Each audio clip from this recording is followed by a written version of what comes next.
February 12, 1965. Harlem stood under a cold sky, the streets tense with whispers and fear. Inside the quiet back office of the Palm Cafe, history prepared to take a dangerous breath. The room was dim, smoke in the air, silence heavy. Only a handful of trusted men would ever know what truly happened here. Theodore Teddy Green watched with alert eyes. William Bub Hewlett stood stiff with unease, and Raymond Junibird waited in quiet tension. They were witnesses to a conversation that could ignite a war. Malcolm X entered, physically exhausted, his body worn down by stress, surveillance, betrayal, and endless danger. Yet his eyes carried fire, resolve, and unshakable calm. He knew enemies were closing in. He knew death was approaching. But fear had no place in his spirit. Not tonight, not ever. Bumpy Johnson rose to meet him, not as a gangster, but as a protector of Harlem, a man who carried power like armor and loyalty like a burden. His voice was heavy with concern. He spoke of threats that were no longer rumors. Men were preparing bullets, plans were being drawn, and Malcolm's life was the target. Then came the offer that could change everything. Bumpy promised protection, not just bodyguards, not just safety. He offered war. He vowed to eliminate the shooters before they could strike, remove the Nation of Islam leaders who planned the attack, and if necessary, bring down the entire organization to keep Malcolm alive.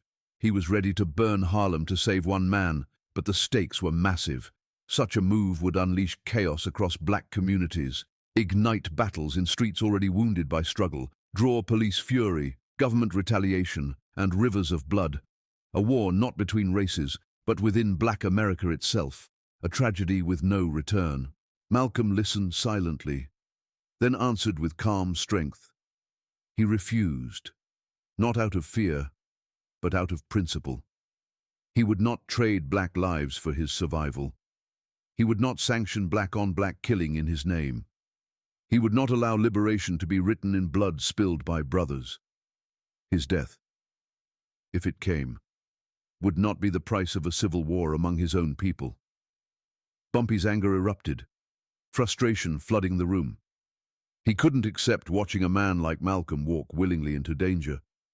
Yet Malcolm stood unbroken, gentle but unshakable. He had already accepted fate, but he would not accept violence as salvation. Then Malcolm turned the conversation, offering a counter-request that stunned everyone. He didn't ask for guns, soldiers, or revenge. He asked Bumpy to end black criminal violence, to stop the killing of black men in Harlem streets, to replace destruction with protection, to use his power not to harm, but to shield. He challenged Bumpy to build peace where fear ruled. For Malcolm, legacy mattered more than survival. His life was not the mission, the future of his people was. And as he walked out of the Palm Cafe, leaving silence, tension, and unanswered destiny behind, one question remained. Would Bumpy honor the promise, or would Harlem drown in blood? The night ended, but the story had only just begun. February 21st, 1965, inside the Audubon Ballroom. Hundreds gathered, families, supporters, children, elders, all waiting to hear a man they trusted with their hope. The room buzzed with anticipation, voices soft, spirits high. People felt history breathing in the air, unaware that death stood quietly among them. Malcolm stepped forward, calm, focused, determined. He looked tired, yet carried the dignity of a man who refused to bow to fear. Betty Shabazz watched from the audience, her heart filled with pride and worry she tried to hide. Their children sat nearby, innocent, unaware their world was seconds from shattering. Then chaos erupted.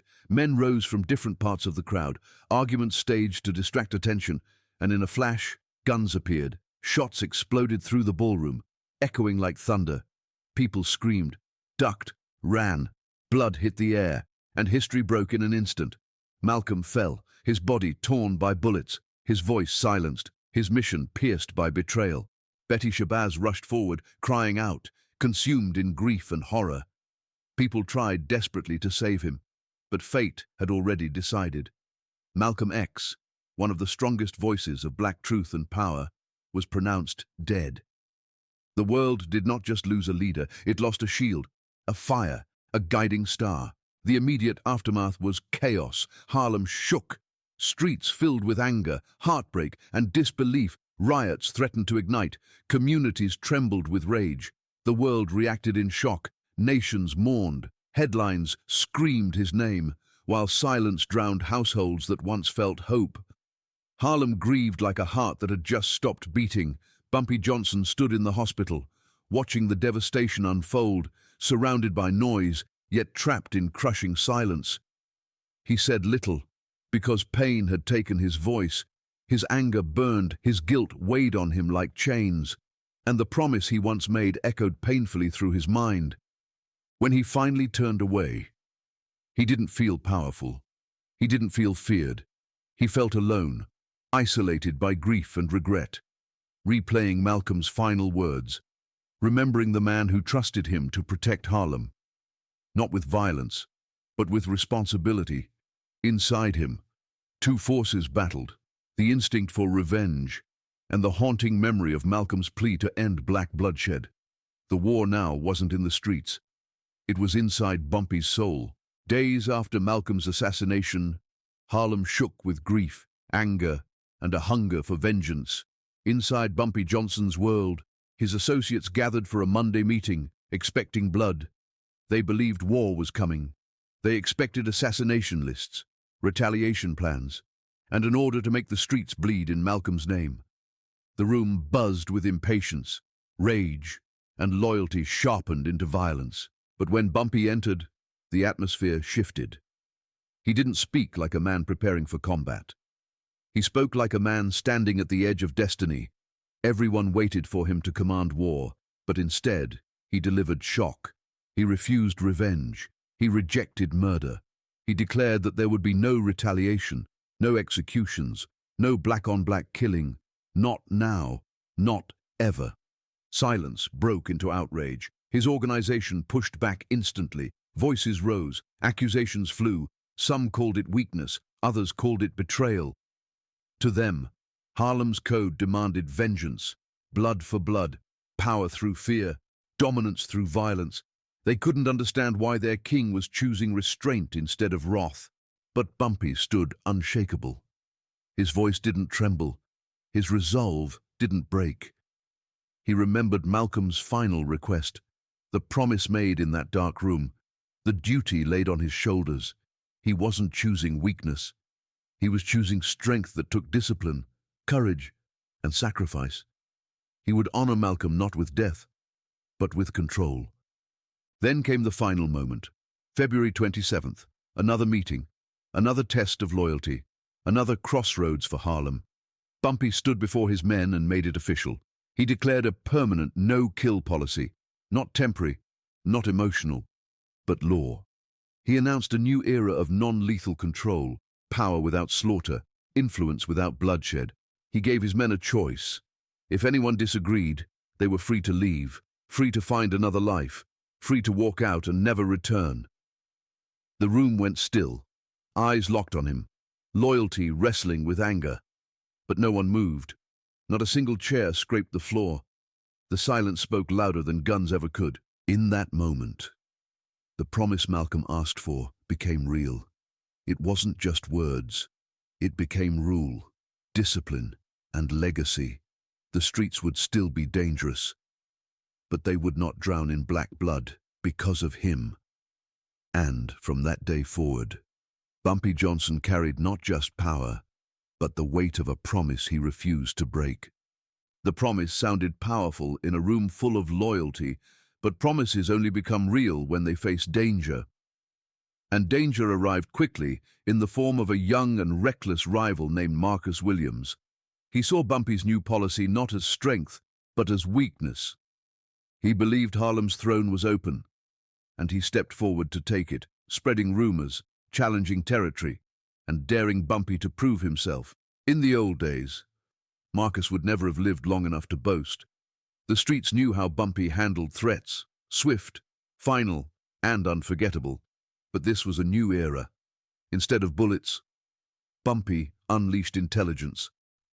He attacked Marcus economically, cut off his business networks, closed his financial lifelines. and starved his power without shedding blood. Then came the political and community pressure. Doors closed to Marcus, allies vanished, influence evaporated. Harlem itself rejected him, not because of fear, but because of Bumpy's command over respect. Marcus was defeated, not murdered, exiled from Harlem, stripped of power, yet alive. A living symbol that dominance didn't require death anymore. But the test didn't end there. Soon, Harlem faced something even more dangerous. Not one rival, but many.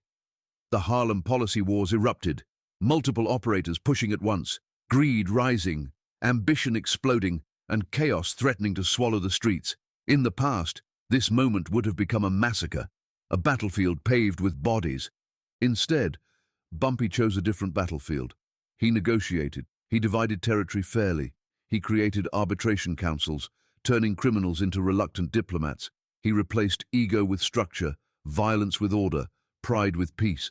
It wasn't easy, it wasn't perfect, but it worked. Lives were saved, Harlem stabilized, and a new culture of conflict was born, one where power was proven without funerals. The final and hardest challenge came from within his own empire. His enforcers had been raised on violence, trained to rule through fear, taught that respect came from blood. Now they had to unlearn everything. Bumpy retrained them, teaching strategy over brutality, influence over intimidation, psychological dominance over murder, and controlled force without killing. Slowly, painfully, a cultural shift began inside a criminal empire. Men who once only knew how to destroy, learned how to control. Men who believed violence was strength, discovered discipline was stronger. And Harlem watched a transformation few believed possible. A world of crime, violence, power, and loyalty, suddenly guided by a promise made to honor a fallen leader. The years that followed were quieter, but they carried the weight of a promise that never faded.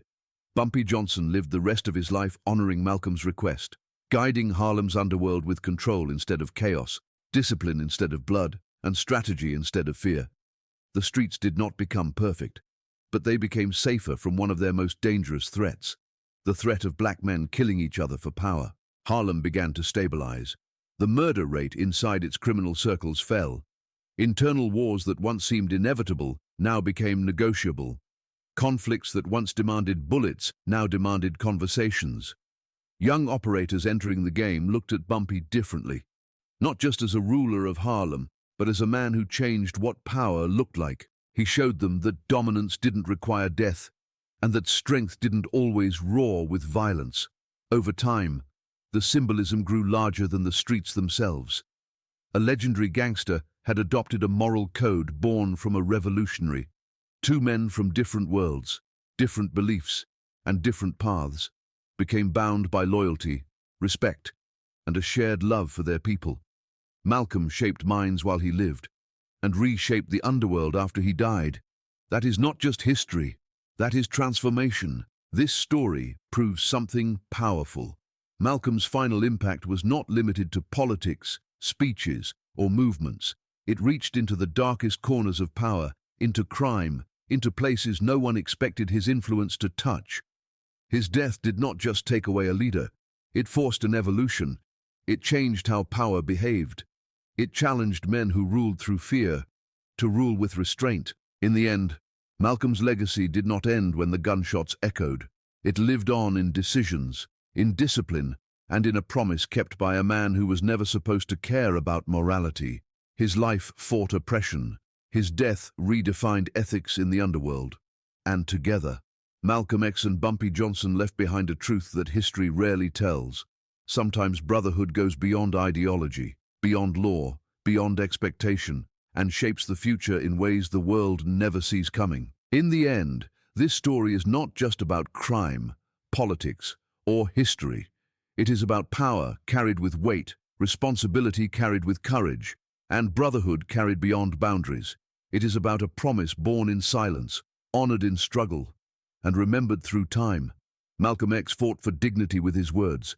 Bumpy Johnson defended dignity with his choices, and together, they shaped a legacy written not only in speeches and headlines, but in restraint, discipline, and sacrifice. This journey reminds us that true strength is not measured by the destruction a man can unleash, but by the destruction he chooses to prevent. It reminds us that leadership is not only about standing at the front of a movement, but about protecting your people in every world you exist in, whether political or criminal, whether celebrated or condemned. Brotherhood is not always loud. Sometimes it lives quietly in promises and survives through actions when no one is watching. Malcolm X did not die unheard. His final request lived on through the most unlikely guardian: fade out.